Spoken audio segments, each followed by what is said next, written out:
Many people have a love-hate relationship with social media, including me. I love watching TikToks and shows on Netflix, but I hate how attention-seeking that it is. Because nowadays we live in a society that lives and breathes off social media, and you have to have every platform possible, or people think of you as either weird or they think that you live under a rock. So today I'd like to talk to you about how social media can be bad for little kids and young adults, for kids in elementary school to high school.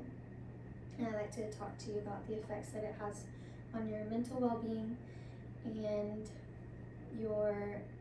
it removes the drive for outdoor activities and daily life skills.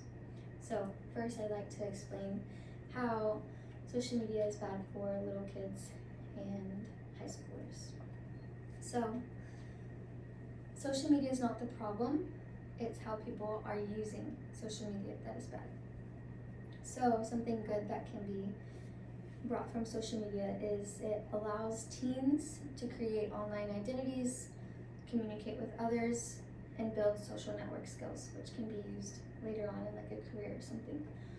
But social media can be very bad because it affects teens, or it distracts teens, it disrupts their sleeps, and exposes them to bullying, and puts an unrealistic view of other people's lives and peer pressure.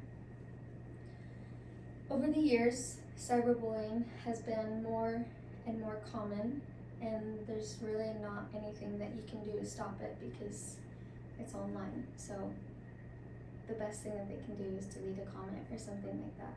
And especially in school, teachers can't really do anything because it was said online and not like said in person.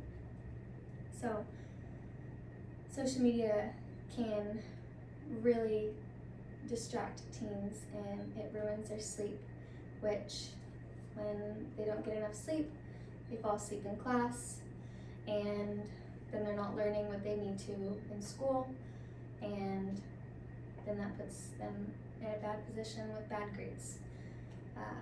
And it also affects their self-confidence. So now that I've talked to you about the different effects of social media, I'm gonna tell you how it takes a mental toll on your body and stuff like that. So excessive use of social media has increased the risk of depression, anxiety, loneliness, self-harm, and even suicidal thoughts.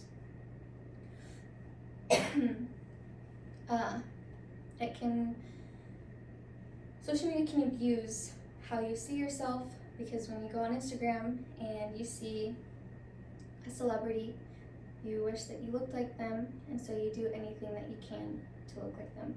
So some people starve themselves, and some people even self-harm because they know that they're never going to be good enough for today's world. So it can also be very distracting because once you hear a certain ringtone go off, it immediately pulls your attention from what you were doing originally, and you go straight to your phone, and then you can be on it for hours and then forget what you were doing. So lastly, I'd like to talk to you about how social media removes the drive for outdoor activities and hobbies and daily life tasks. So people tend to be so invested in social media that they forget like what they enjoy doing and stuff like that. And nobody puts paint to a canvas anymore. Instead, they create digital art and sell it better on Etsy. So we are surrounded by products of other people's hobbies instead of going out and doing our own hobbies. So we're putting more money in their pocket. But we do everything online now that we forget where it all started and what we enjoy doing. So we need to put the phone down, go outside, go for a walk, a bike ride, and just try to enjoy life without being on our phone. Because you miss every opportunity that you miss every opportunity because you're stuck on your phone instead of being in real life.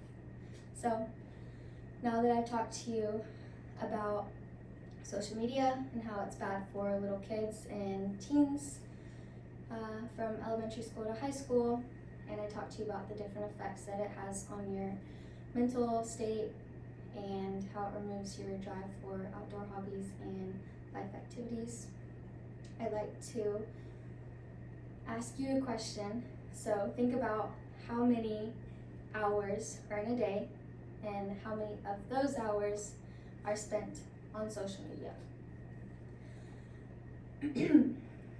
So we all know how addicting and mentally draining social media is.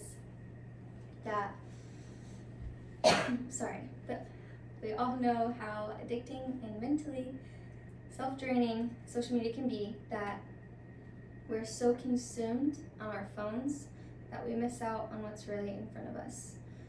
Social media can be consuming for kids and young adults because instead of learning things that they need for school, they're constantly checking their Instagram feed and seeing who's posting what and who's liking what pictures and who's wearing what to keep up with the trends. Social media platforms are designed to pull your attention and keep you online, and you are repeatedly checking your phone every time you hear that ringtone. And so every time your attention is pulled away from the real life, you're missing out. You always think that you're missing out on something when you're really not. You're just missing out on life instead of what Sally's posting on Instagram.